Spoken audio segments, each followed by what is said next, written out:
Hello, it's day 3 of the NaNoWriMo, and here's my update. I'm going to make this very, very brief because it's quite late and I don't want to disturb anybody in the house. As you can see, it's quite dark. So it's the third day of NaNoWriMo. I've just written it down here, 807 words. I need to make 800 words a day to reach my target. So I've got a total of now 27,933 words. I'm trying to get to 50,000. So, day 3, working on it. Let's see, thoughts about the story. It's going okay today. I've just been busy with other things, so my mind's been elsewhere, but I found that I can do two lots of work to get 800, 2 sessions to get 800 words. I did like 300 words in the morning. It was more like 200 words, but I found that getting something done in the morning was good. And then I had one more in the evening, one more session, which was a bit harder to do, but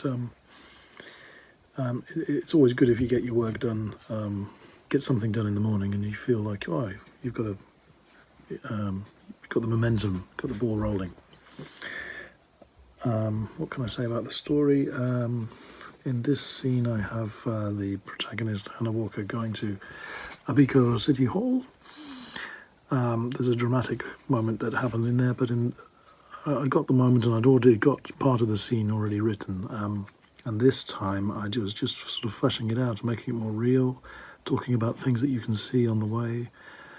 And I thought, well, this is not very interesting. But then I suddenly remembered a pond that's at the front of the Abikan City Hall that has a koi carp, Japanese carp in the pond, and I wrote a little bit about that, in a bit of a comical way, how Hannah would see the carp, and I realised it was actually it was like a metaphor for other characters in the book. I don't want to go into too much detail, but it kind of, I don't know, the subconscious sort of like kicked in, and it kind of made sense.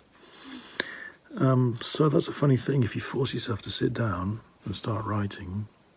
If I listened to my inner editor, I'd be saying, oh, this is terrible. But I didn't. I just kept writing and wrote through that. And by the end of the session, I thought, this is actually not bad. I don't know if I'll keep it in the final novel, but it's not bad. It has a place in the novel. It fits. It follows the description, and the metaphor fits the theme of the book. So, and I didn't even really think about that. I just started doing it.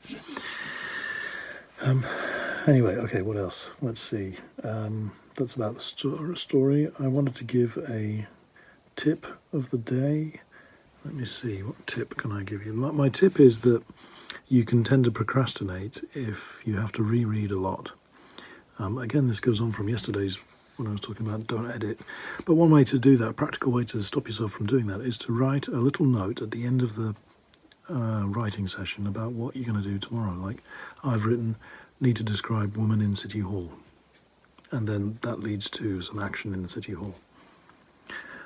And just by reading that, I'll open up the computer tomorrow and I'll go, oh yeah, right, that's what I need to do. And I don't need to reread and find where I am in the text, and because I've been working on it all every day,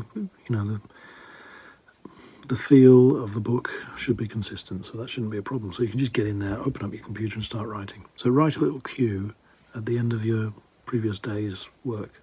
That's what I would recommend, and it saves an awful lot of time faffing about getting into the feel of it and everything the next day. Right. I wanted to give a shout out or a reference today for something useful. If you haven't read it, or you're having if you're struggling plotting a book, I recommend Plot and Structure by James Scott Bell. Very good book, really. It's full of useful advice about how to write genre fiction, or any kind of fiction, really. And it's very good. Particularly what was good for me with that was I finally understood what the 3-act structure was and how to use it, thanks to him. So I recommend that book. It's easy to read and it's a good reference. I would have it in front of me, but I've misplaced it. I'll put it somewhere, but anyway. Okay, finally, I've got to hurry up and get going. A quote of the day is from Scott Bell, and as I recall, he said, a monkey can write 350 words in a day. Don't be shown up by a monkey. Okay, talk to you tomorrow, hopefully with a bit more thought put into this video. Thank you. Good night.